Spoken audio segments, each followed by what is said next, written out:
quality and texture as the one that's around the aquatic center, which is a vinyl covered, PVC covered, chain link.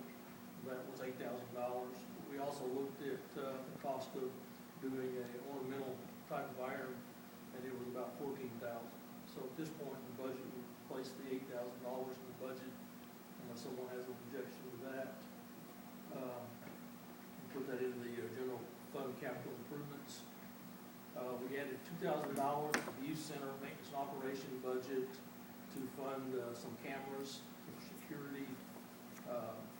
We're going to visit with the youth center board and hopefully fund those from some donated funds they have available. And so that's kind of what we have set in the budget to do it that way. If it ends up not working out, we'll fund it out of another mechanisms. But I think the cameras were discussed as something that we need at the youth center to put protection of staff and also the people who use it. And you might just kind of give an explanation of this specifically. I know Commissioner Rowe and Chief Boland are on the youth center board, but maybe just kind of expand a bit on what those donated funds are for those that aren't familiar with it.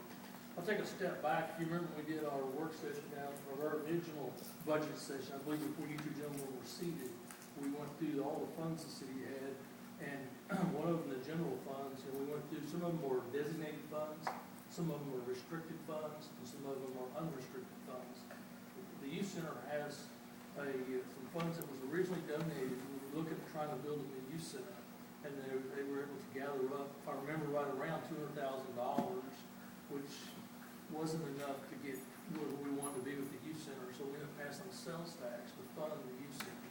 So they visited with all the donors that had donated the original monies in the donated part of it. And they said, yeah, you can keep them for specific purpose of youth center improvements, things like that. So over the years, as the youth center board had projects to do that they thought were worthy projects, then either they would do it through these funds, or they would partner with the city with partially our funds, partially their funds.